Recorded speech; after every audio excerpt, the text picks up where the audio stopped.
langsung Pak Haji. Yuk, tinggal di mana? Tinggal di Kalsel. Kalimantan Selatan. Nggih. Sehari-harinya apa kegiatannya di sana? Jualan. Yang dijual? Yang dijual jamu sama pencokan. Jamu tuh kayak gimana contohnya? Jamu kunyit asam kunci sirih ditaruh di botol, lalu dibawa ke pasar. Ngerjainnya di rumah? Di rumah. Oh iya. Kenapa Bapak dasarnya bikin jamu? Apa Bapak orang Jawa? Saya orang Jawa. Jawanya mana? Banyuwangi. Jadi, Banyuwangi. Nah bisa bikin jamu siapa yang ngajarin? istri saya ikut PKK, diajari bikin jamu. Lalu dikembangkan, terus dilanjutkan sampai dijual di pasar. Di samping jamu saya jualan pencokan Pak. Jual? Jual pencokan. Apaan tuh? Rujak buah. Rojak buah. Nggih. Pakai pincuk? Pakai Piring? lain Pak. Pakai apa? Pakai mika. Oh mika. Nggih. Oh di staples-staplesin. Nggih. Kok bisa dagang buah? Dasarnya dari mana? Yaitu inisiatif sambil jual jamu itu kan sudah diwadahi. Nah, otomatis itu tinggal nunggu aja nganggur. Jadi di Sambi jual yang langsung di tempat. Nah udah berapa lama nih jualan jamu sama buah rujak? Kalau jamu kurang lebih setahun setengah Pak. Setahun setengah. Oke. Kalau rujak? Kalau rujak baru aja sekitar 4 bulan ini. Sebelum dagang rujak sama jamu apa kegiatannya? Kegiatannya petani Pak. Petani. Oke. Nanam apa? Nanam semangka. Semangka. Nanam lombok. Sawahnya milik sendiri atau sewa? Sewa. Di Kalimantan masih sewa? Nggih, punya orang kampung sana kan kita menyewa. Oh. Berapa luas sewanya? Kita pakai biasanya 2 hektar. 2 hektar. Nggih. Berapa sewanya tuh 2 hektar? 2 hektar itu kalau sekali panen 1 juta. Sekali panen? Nggih, 1 juta. Sewanya? Nggih. Udah berapa lama tuh jadi petani nanam semangka? Kita sudah di petani mulai tahun 2012. Kok Bapak bisa nyangsang di Kalimantan? Gimana ceritanya? Nyangkut di sana. Oh, nggih. Ceritanya ada kawan di sana nanam semangka. Waktu itu saya di Pekanbaru Riau. Iya, kan jauh tuh Pekanbaru Jauh, sama. benar jauh. Lantaran itu tetangga, saya tertarik.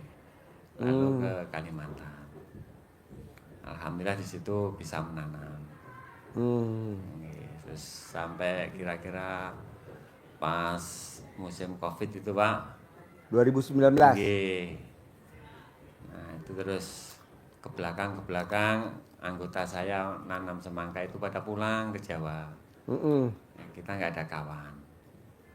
Lalu kita oper jadi jual jamu.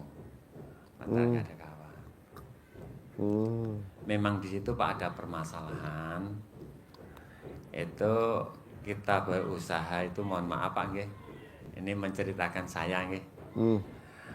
Itu awalnya memang dasarnya ada modalnya. Lalu modal itu di awal-awal berkembang. Sudah berkembang lalu mengecil lagi. Nah, sampai kira-kira 2022 itu kita tanam semangka itu habis dananya. Lalu kita ngambil yang kecil jual jamu. Jamu berkembang. Sudah lumayan jualannya itu ada 100 botol per hari. Berjalan beberapa waktu mengecil lagi. Terus kita tunjang lagi sama jual pencokan. Bulan pertama atau bulan kedua itu naiknya tinggi bener Pak. Alhamdulillah nggih. Nah, hampir 100 bungkus hari-hari. 80, 70, 90, nah hampir segitu kan. Ya alhamdulillah ini belakangan ya 30, 20 mengecil lagi. Nah di situ saya nggak tahu ceritanya kayak apa, ini mungkin Bapak lebih tahu nih.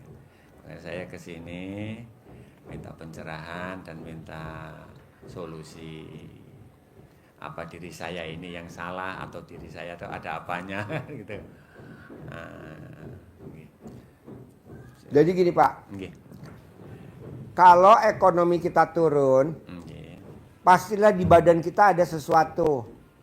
Nggih. Bisa hodam, bisa jin, bisa yang goib. Nggih. Nah caranya dikeluarin dulu. Nggih. Bapak remes alat kelamin Bapak atau Bapak cebok alat kelamin Bapak, air cebokannya Bapak minum Nggih. selama 9 hari. Kalau alat kelamin Bapak gatal, berarti udah keluar. Nanti ekonominya normal lagi. Kalau kita motornya cicilan, Nggih. mobilnya cicilan, Nggih. rumahnya cicilan, Nggih. pasti di badan kita ada setannya. Oh. Karena kita nafsu aja pengen kredit aja. Karena yang ngomporin setannya itu udah kredit aja.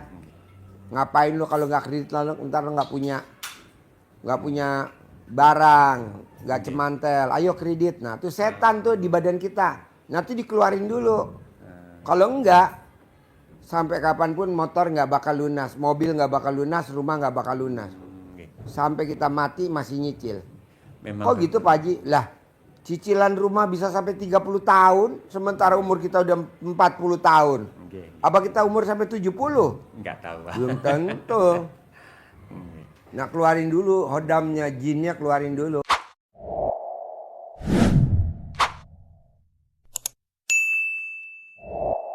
Nggih. Memang saya Pak, rumah cicilan. Hah? Rumah cicilan. Hmm. BRI ada. Hmm. Itu cicilan juga kan gitu. Nah itu mohon Pak dibantu. Ya Bapak keluarin dulu dong hodamnya, kan nggak mungkin saya ngeluarin. Kan hodam-hodam Bapak, jin-jin Bapak. Keluarin. Gimana caranya? Ajarin, Bang. Ajarin, Mbak. Makasih sama Putri. Senang ketemu lagi sama Mbak Putri. Dari sakit sampai sehat bisa ketemu lagi sama Putri. Kemarin dia sakit nangis nggak bisa ketemu Putri. Yang ketemu Mariam lagi, Ya. Mariam lagi. Bapak, jadi yang disampaikan Pak Haji yang namanya khodam itu ada 3 macam. Satu, itu memang kita pernah sengaja mencari, berguru, ritual, menjalani sendiri. Jadi kan itu memang sengaja kita mencari. Baik itu kekuatan, pengasih, penglaris atau yang lain-lainnya. Kekuatan. Apalagi Banyuwangi pasti pernah. Rasa saya masih muda dulu mungkin lah. Ya. Iya. Arahnya ke situ mungkin. Itu ya, itu satu. Yang kedua bisa karena nggak sengaja kita, memang karena datang dia ikut aja kita. Yang ketiga karena dari orang lain. Maka ini kalau kita bersihkan ke orang pintar, kita nyari orang gimana saya, itu biasanya kita ditambahi kekuatan. Kekuatan itu justru bukan mengurangi tapi menambah yang grade-nya, pangkatnya lebih tinggi untuk melindungi Bapak. Dan ini bercenderung untuk apa? Untuk mengganggu kita. Dan itu pun Bapak, khodam itu tidak gratis. Dia pasti minta upeti. Upetinya apa? Macam-macam. Upeti ya kita harus ngasih setiap apa, kita harus ngasih. Kalau enggak, dia ngambil sendiri. Dari apa? Dari usaha kita. Digerogoti lama-lama turun-turun. Maka ini harus yang keluarkan bukan Pak Haji. Pak Haji hanya memberikan arahan, caranya, praktekin, Bapak keluarkan sendiri. Dengan itu justru lebih manjur. Nanti ini ada kata-katanya, Bapak bisa contek di sini, kita kasih. Bapak bangun tidur malam, jam 00 yang bangun itu, sebelum pipis, sebelum mandi, jadi masih harum, belum kotor ya. Jadi yang dimaksud air cebokan itu bukan kita pipis, kita BAB, kita cebot sehingga kotoran, bukan.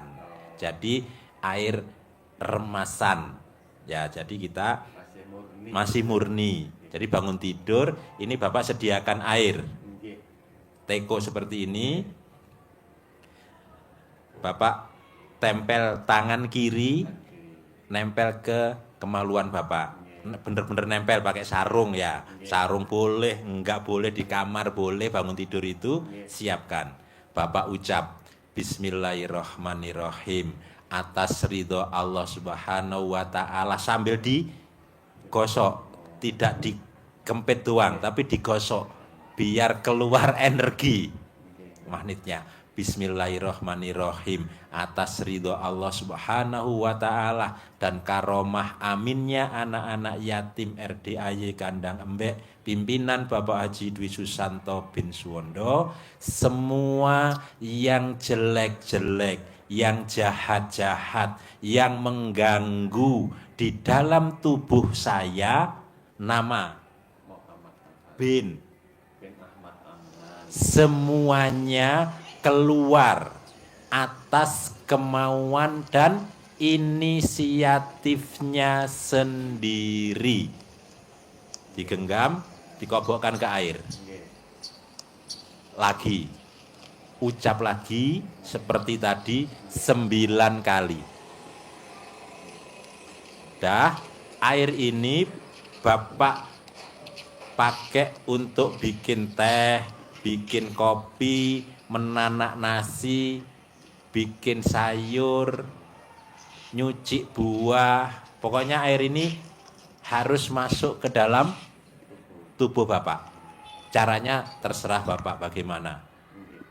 Dimasak, langsung diminum juga boleh sebagian untuk air putihnya. Lebih manjur. Airnya air galon, air bagus, air minum, bukan air kamar mandi, ya. Nah, ini Bapak lakukan 9 hari. Ya, 9 hari. Kalau 9 hari Bapak terasa gatal di dalam kelamin Bapak ini, di mana saja akan timbul rasa gatal. Di badan pokoknya. Terserah di mana nempelnya dia kan mau keluar. Jadi kita merasa gatal-gatal. Kalau sudah terasa gatal, Bapak jangan berhenti. Kadang 3 hari sudah gatal, 4 hari gatal, 9 hari juga gatal. Bapak terus minum sampai gatalnya hilang tanpa diobatin. Jadi tidak usah panik nyari salep. Obatnya terus itu, dia akan netral. Kalau itu sudah hilang rasa gatalnya, berarti Bapak sudah netral. Kalau 9 hari pertama Bapak belum terasa gatal, ulangi 9 hari berikutnya. Karena ini tergantung kemelekatannya khodam Bapak. Semakin mendarah dagingnya kuat, maka keluarnya semakin susah. Gitu. Kalau menempel, apalagi datangnya karena ritual kita sendiri itu biasanya leket sekali. Kalau dikasih orang itu biasanya cepat, tapi kalau Bapak dulu ngelakoni istilahnya poso ngebleng 40 hari, yang 41 harinya melekan ngebleng ndak tidur, nah itu sekti terusan. Apa? Muti ya? Muti.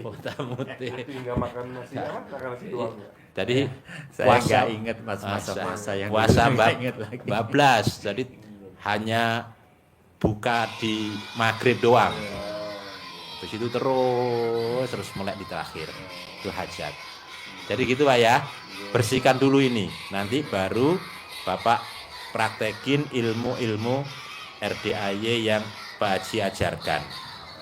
Jadi ini nanti bacaannya yang tadi Pak ya, bisa ya. Nanti Bapak yakinkan dengan penuh keyakinan. Pasti keluar. Nah, terus itu salah satu kenapa usahanya Bapak naik tumbuh turun, karena Bapak kurang melakukan 3 hal yang yakin di surat Fatir. Nanti Bapak buka di surat Fatir ayat 29. Itu merangkum ilmu yang Pak Haji ajarkan kepada kita semua. Di situ intinya di ujung ayat itu Allah menjamin kepada kita bahwa apapun kegiatan aktivitas yang kita lakukan, di situ Allah menyebutkan ayatnya tijaroh. Tijaroh itu bisnis lah ya, perdagangan, bisnis, usaha ataupun aktivitas apapun dijamin oleh Allah lantabur, tidak akan pernah mengalami kerugian. Jadi dijamin oleh Allah apapun kegiatan kita selalu beruntung. Bahasanya kan gitu. Lah, siapa yang dijamin oleh Allah itu? Di awal ayat Allah nyebutkan innalladzina yatlunal kitaballah. Siapa itu? Sesungguhnya pasti orang-orang yang apa? Ada 3. Yang pertama tadi, yatlunal kitaballah, yang membaca kitab Allah, yang membaca Al-Qur'an. Maka Pak Haji ngajari kita semua untuk baca Quran, menjadi wasilah kita untuk hajat terkabul. Karena dengan baca Quran itu dijamin, ujungnya tadi saya sampaikan tadi, ujung ayatnya lantabur, tidak akan pernah merugi. Yang pertama adalah baca Quran. Baca Qurannya kapan? Nah itu, Bapak buka surat Al-Muzammil ayat 1 sampai dengan 7. Di situ Allah memanggil kita, ya ayyuhal muzammil, hai orang-orang yang berselimut, yang lagi enak-enak, yang lagi santai-santai, yang lagi menikmati selimutnya. Nah, selimutnya selimut yang bisa bernafas. Selimut yang ngentut. Maka Pak Haji nyampaikan kalau bangun tidur senyum harus mandi. Kenapa? Karena berselimut yang ngentut. Karena berselimut dipanggil oleh Allah. Benarkah dipanggil? Ayat yang kedua. Kum, bangun. Orangnya yang bangun, bukan sekedar bangun. Iya, bangun. Ini ngaceng doang. Qumil laila illa qalila. Bangun untuk sholat walaupun hanya qalil, hanya sedikit. Kapan bangunnya? Nah ini berarti bangunnya kapan, sholatnya kapan? Allah sebutkan di situ Pak, di surat Al-Muzammil. Nisfahu, separuh, pertengahan. Pertengahannya apa? Pertengahannya hunya kembali ke malam. Tengahannya malam berarti jam pinten pertengahan malam niku? Jam 00. Apakah harus tepat? Enggak.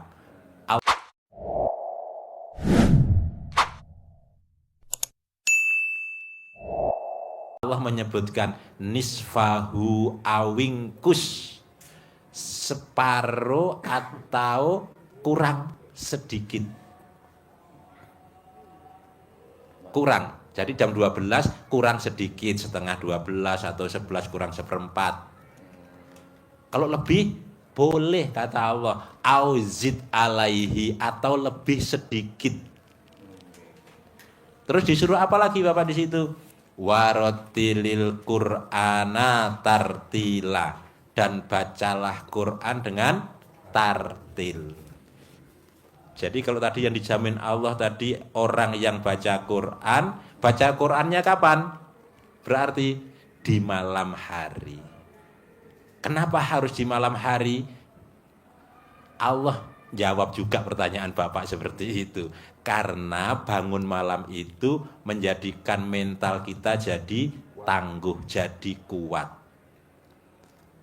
Jadi usaha begini-begini tetap harusnya tangguh, tidak mengeluh. Dan ucapannya jadi mantap. Kenapa? Karena dihiasi dengan baca Quran. Ucapannya jadi manjur. permohonan Bapak, hajat Bapak mudah Allah kabulkan. Kita ekstrim hajatnya, ibadahnya ekstrim, di malam hari kita harus terjaga. Melean di malam hari. Munajat kepada Allah. Karena Kalau orang Jawa wasilahnya. lek-lekan ya. Lek-lekan, melean. Gitu Pak ya. Nah, itu baca Quran. Yang kedua adalah siapa? Wa aqimus sholah. Yang mendirikan sholat. Maka Pak Haji selalu memesankan kita untuk sholat ba'diyah qobliyahnya jangan ditinggalkan. Karena penyeimbang hidup kita harus ada penyeimbang.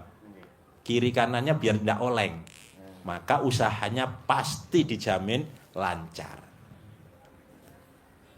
Yang ketiga di surat Fatir tadi itu adalah yang menginfakkan, mensedekahkan sebagian rezeki yang Allah berikan kepadamu.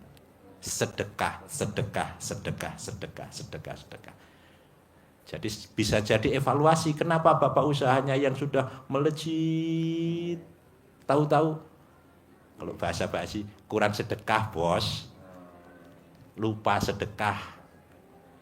Jadi tidak ada slupnya kata Pak Haji istilahnya. Jadi ganjelnya nggak ada. Kita begitu naik mobilnya bawa beban berat, begitu kehabisan tenaga, nggak ada ganjelnya, melorot Pak. Begitu melorot, remnya sudah lepas, guling. Kalau sekedar guling saja, kalau sekedar ke bawah masih aman. Guling, saya nggak bilang loh ya. Gitu Pak. Jadi 3 hal itu yang harus kita evaluasi. Bapak evaluasi, 1, bersihkan dulu badan Bapak dari khodam. Yang kedua, kuatkan amalan di surat Fatir dan penguatnya di surat Al-Muzammil. Fatir 29, Al-Muzammil 1-7. Bapak baca bukan untuk dibaca di wirid, tapi dibaca untuk menguatkan keyakinan, evaluasi diri. Oh, saya berarti harus ini, harus ini. Jadi baca Qur'annya Pak Haji nargetkan kepada kita karena kita maksa hajat kita, ibadah kita juga harus kita paksa dengan baca 12 juz semalam. Mulai bangun tadi Mas. Bangun, mandi, sholat tahajud, boleh 83, walaupun hanya sedikit kan tadi Allah katakan, qumil laila illa qalila, walaupun sedikit, 43 juga boleh. Wah ini jamnya kok mepet banget, capek 43. Boleh. Langsung utamakan baca Qur'annya. Latihan mulai Bapak semalam dapat 2 juz. Tapi harus belajar lek-lekan sampai subuh. Latihannya itu, yang penting latihan itu Pak. Walaupun sampai subuh hanya dapat 1 juz, paksa. Besok naik jadi 1,5 juz. Besok naik jadi 2 juz. Tapi malam terus. Capek istirahat. Jangan capek rebahan. Capek rebahan, bablas. Subuhnya juga bablas kalau begitu biasanya, Pak. Kalau udah terang ya, Pak. Gitu Pak ya. Sudah selesai subuhnya. Kalau capek suruh bikin kopi atau teh, jalan ke dapur. Kopinya jangan disiapkan. Jangan. Bapak ngantuk. Diri bikin dulu kopi. Gitu. Kan aktivitas. Kita jadi nggak ngantuk sambil. Jangan nunggu. kopinya udah disiapin sebelum ngaji. Sebelum ngaji. Ditoto, jangan. Disiapin ngantuk ngopi Rebahan, bablas. lagi. Ya. Pak, kita bisa cerita gini karena ini mantan-mantan rebahan. Mantan-mantan. Kalau nggak mantan nggak mungkin. Bablas, Pak. Mohon maaf saya menambahkan Pak. Setiap kali saya tidur atau nggak tidur tuh kadang-kadang ada Pak. Sering dikasih makan orang. Hampir tiap hari. dipaksa kayak seperti bermimpi, dikasih makan orang. Kadang-kadang dipaksa. Nah itu apa itu Pak anunya? Apa memang itu? Mimpi itu bunganya tidur. Kadang bukan mimpi Pak. Kita itu lagi gini, gitu perasa gitu loh Pak. Itu namanya sinyal. Berprasangka baiklah kepadaku. Di Al-Quran ayatnya gitu. Jadi Bapak harus prasangka baik. Ini namanya mau cair. Ini saya mau datang duit 10 miliar. Jadi Bapak ngomongnya begitu. Jangan Bapak nanya, ini tandanya apa ya? Ya, Kata Allah bego. Pak Haji bisa nambahin sedikit. Nggih. Kalau di Sunda itu nenek saya bilang kalau mimpi makan itu artinya besoknya mau marah. Jadi usahain supaya yang terjadi kita jadi marah-marah berantem atau orang gitu jadi nyap-nyap gitu ya. Jadi kita bangun terus bilang pasti ini nggak terjadi. Kalau hal yang terbaik berarti kejadian, kalau yang buruk nggak kejadian gitu Pak. Jadi karena saya dulu tuh percaya Pak kalau makan itu mimpi makan itu marah-marah Pak. Atau orang bikin gara-gara ke saya gitu. Jadi akhirnya jadi kadang kita yakin jadi kejadian. Jadi sekarang ini kalau saya mimpi makan langsung saya bangun baca Fatihah, kalau enggak bilangnya gini pasti besok nggak kejadian, walaupun ada ini ada mimpi ini sinyal-sinyal tanda-tanda sesuatu yang buruk ini nggak bakal kejadian dan Allah ganti dengan kebaikan. Itu yang saya biasa lakukan kalau mimpi yang aneh-aneh. Tapi ini permasalahannya tiap hari Pak. Iya. Tiap hari. Jadi seperti Pak Haji tadi Pak, apapun yang terjadi kepada kita, baik itu yang nyata maupun yang dalam mimpi, itu tetap harus kita yakini itu makna terbaik. Jadi tetap alhamdulillah. Gitu. Jadi kita mau mimpi makan, wah alhamdulillah pasti akan datang mie ayam Mie hari ayam. ini. Nah, itu makan bener. Bapak yang ngomong saya makan mie ayam. Bapak nggak bakal makan mie Iya ayam. gitu Pak. Jadi apapun yang kita mimpikan di situ, kita nggak usah buka Google, nggak Coba usah dulu, buka enak nggak nih? Primbon, nggak usah Coba denger dulu makan dulu satu. makna itu, semuanya harus Coba kita tanam di dalam Swiss. pikiran kita itu Swiss. adalah Ini Swiss. akan terjadi hal yang terbaik buat kita. Coba makan dulu, pakai cabai. Kita Coba. bangun, alhamdulillah, jangan mikir, waduh saya kok mimpi ini, enggak. Gitu. Jadi begitu bangun, makanya karena ini kan atmosfer yang pertama kali kita bangun saat belum terpengaruh apapun, bangun tidur. Maknakan seperti Pak Haji tadi. Coba dulu. Alhamdulillah, bersyukur, saya pasti akan mendapatkan rezeki yang banyak seperti yang terjadi dalam mimpi saya. Sugesti ini yang harus kita bangun. Jangan larut di dalam, wah nanti apa ya, jangan-jangan ini enggak. Harus kita bangun yang terbaik. Bahkan kita ketemu, katanya kan ada yang ketemu ular nanti akan apa gitu ya, jalan. Waduh, alhamdulillah pasti cair, saya dapat uang setelah lewat sini. Jadi dasarnya itu kalau di Al-Quran, berprasangka baiklah kepadaku. Mimpi sejelek apapun, mimpi sebagus apapun, ngomongnya yang terbaik. Prasangka baik. Ya, Bot, ambil piring nih. Bawa 2 lagi tuh ke sama cabenya. Ini ambil 2 lagi pakai piring. Jadi berprasangka baiklah kepadaku tuh dipatenin Pak tuh ilmunya Allah. Dipatenin. Dipatenin tuh jangan dimatiin Mas. Dipaten. Paten ya. Nih 2. Nggak pakai nih ya. Kasih cabai. Dipatenin. Dipatenin. Ya. Ojo dipateni. Jangan. Jangan ya, dipatenkan. Dipatenkan. Jadi kalau Bapak ada apa kayak saya nih contoh ya. Saya mau makan risoles di Swiss. Itu harganya satu risoles tuh 14.000. Adanya di Glodok Hayam Wuruk. Saya di Bogor. Saya pasti besok makan. Ada tuh orang Cina yang agamanya Buddha, rumahnya di belakang risoles. Ini di bawah ini. Jadi Bapak harus pakai ilmunya Allah, berprasangka baiklah kepadaku. Itu dipatenin tuh. Dipaten. Dipatenkan. Tapi kalau Bapak bilang, saya setiap hari, apa ya artinya? Itu namanya blow on. Kok blow on? Pengen tahu rahasianya Allah. Orang yang suka pengen tahu dan sok tahu, namanya orang indigo. Tidak ada orang indigo naik mobil Hummer, saya belum pernah dengar. Belum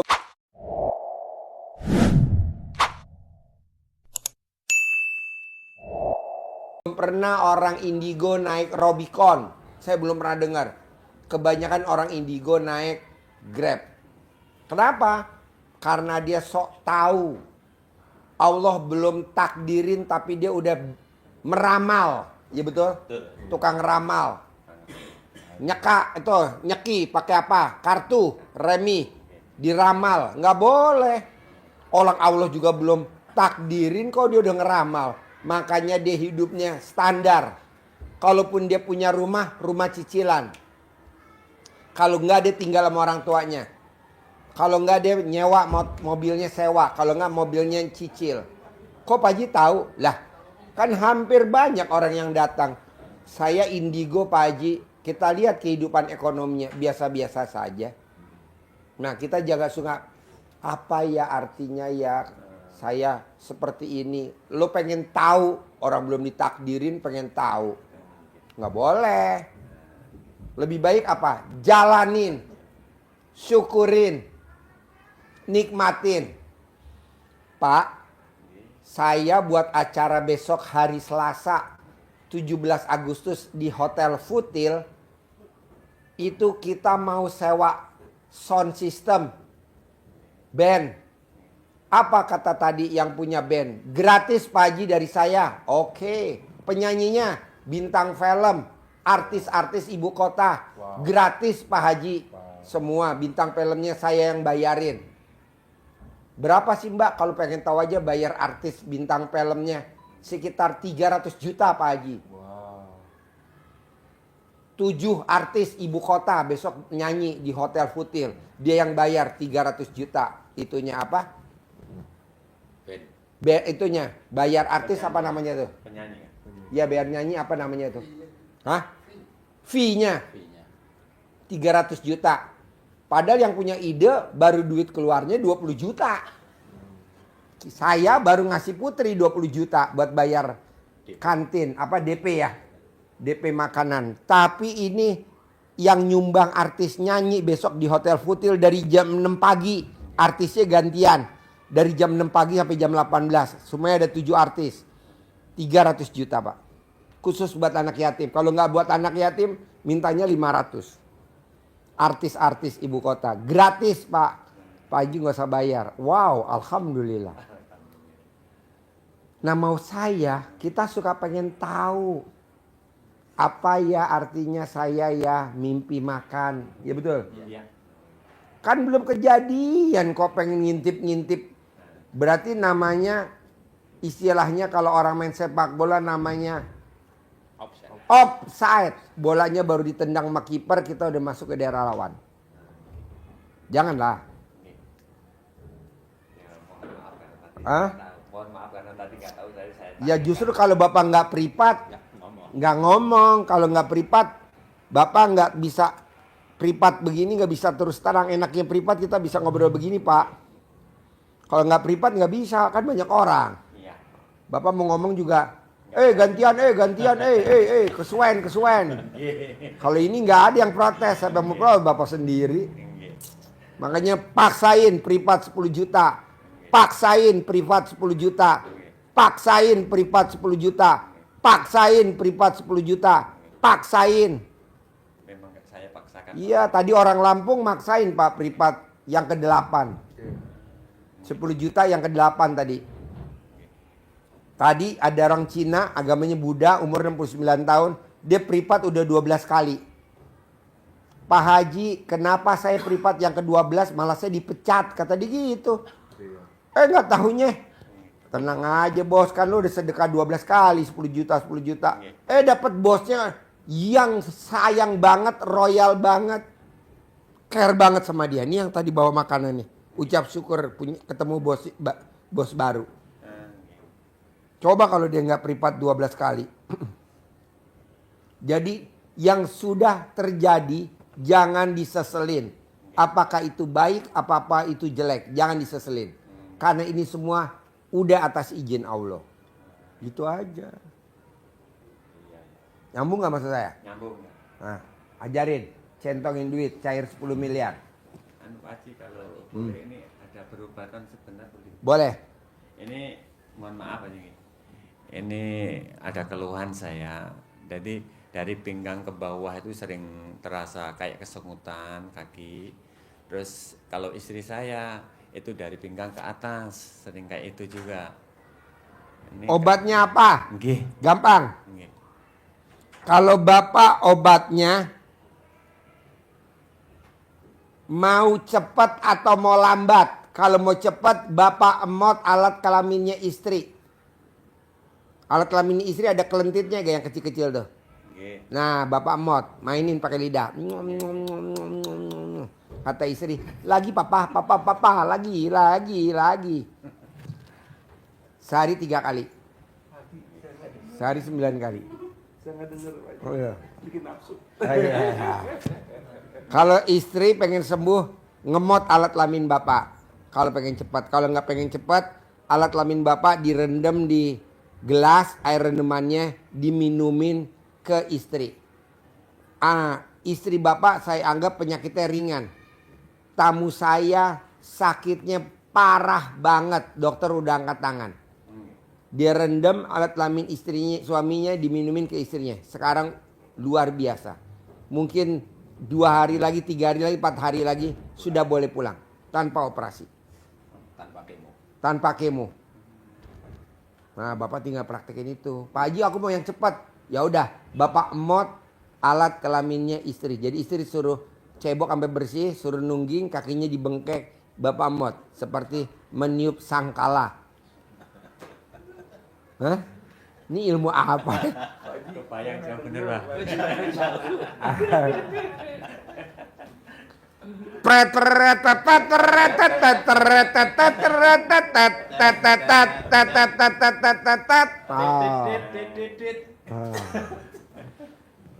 Istri juga begitu. Bapak berdiri, istri suruh duduk di bawah jongkok sambil dia nyup sangkala. Gitu. Pak Haji, kemarin kan saya itu mertua saya lagi ICU di RSUD. Itu ada orang kampung sana ya, daerah Leuliang atau Jasinga, istrinya harus dikemo. Ya. Pak, kunaon? Kenapa nggak mau dikemo istrinya? Kemo dar dia gitu. Dia takut itu. Kemo dar dari pamajikan aing gitu. Takut dia, Pak. Pak, semua rumah sakit emang begitu. Bapak mau berobat kemana? Rongsen dulu. Kok rongsen dulu? Ya karena alasannya biar nanti kelihatan. Padahal itu kita dibohongin Pak. Karena itu mesin beli. Kebayarnya pakai kita. Kalau kita nggak pakai rongsen itu kan kita nggak dicas rongsen. Gimana dong rongsen? Ya betul? Lab darah. Semua begitu. Kalau bisa orang sakit berobat tiap hari diambil darahnya. Di lab. Dasar rumah sakit. Kok Pak Haji ngomong gitu? Lah kan gue ngalamin. Gak usah gue sebutin rumah sakitnya yang gue sakit. Lab. Tiap hari di lab mulu. Emang zaman dulu ada? Nggak ada kan, lab baru ada sekarang. Rongsen. Apa-apa USG. Kalau nggak kebayar Pak itu mesin. Pak Haji mah mungkin nggak ngantri. Saya ngantri Masya Allah. Oh iya kan BPJS kan. Kalau kita nggak pakai BPJS badan mandiri. Tinggal pas kita pulang tagihannya 360 juta. Wah. 360 juta. Periksa mata 140 juta. Cuman nih periksa doang, kalau BPJS kali gratis kali. Karena lab sana masuk ke matanya di keker sana, udah selesai pindah keker sini, pindah ini. Iya. Sebelum diperiksa harus ditetesin, alasannya biar pupilnya terbuka. Yo elah. Tapi ya gimana bos, emang itu bahasanya orang bilang Yahudi kali ya. Iya. Tenang aja bos, jalanin, syukurin, makanya lu paksain baca Quran. Biar apa? Biar Allah nanti kasih jalannya. Amin. Ajarin bos, nyentongin duit cair 10 miliar. Tambahannya dikasih uang bibit Pak Haji ini untuk menarik kawan-kawannya dia datang ke atmosfer kita. Datangnya lewat mana? Kemo dar. Mana nggak tahu kita usah perlu tahu. Ini nanti ada kata-katanya, Bapak bisa kembangkan sendiri. Ini saya contohin. Nanti Bapak bisa kembangkan di sana. Uangnya disimpan di plastik, nanti kalau sudah mau dipakai keluarkan dari plastik untuk digentong di sini, selesai disimpan lagi. Jangan dipakai untuk belanja ya. Bismillahirrahmanirrahim. Atas ridho Allah Subhanahu wa taala dan romah aminnya anak yatim RKJ Kandang Mbak pimpinan Bapak Haji Susanto Insuwondo, hajat saya memanggil uang puluhan miliar, ratusan miliar. Pastilah cara yang saya kerjakan ini, yakin pasti Allah kabulkan. Pembukanya terus dipakai, ganteng boleh, cantik boleh, apa saja bagus boleh, terus kan ada kan bahasa Banyuwangi. Ganteng, si ganteng sayangku, kamu undang ya, kamu ajak ya, kamu bawa kawan-kawanmu, saudara-saudaramu yang berada di mana saja, sebanyak-banyaknya ke rumah saya sini. Ada yang japri saya. Masuk ke Pak Haji kalau ngomong direm. saya, masuk ke rekening-rekening saya. Saya perlu uang 10 miliar bulan ini. Saya perlu uang 10 miliar setiap bulan selanjutnya. Untuk itu Obrolan tadi yang bikin orang jadi apa? Jadi nggak ngantuk ya. Yang tadi kan kita ngomong dia mau condong. Rem dong Pak Haji, kalau rem apa orang gajol rem. saya sini intinya ini diajak ngobrol. Tabu diobrolin, tapi kan udah di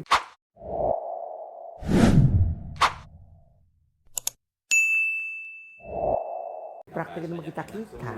Semua udah ngomong tabu apaan lu juga udah meraktekin. Saya kasih waktunya bebas, habis sholat fardu boleh, pagi siang sore malam boleh, tidak diikat waktu. Pas di rumah, di kamar, di depan rumah.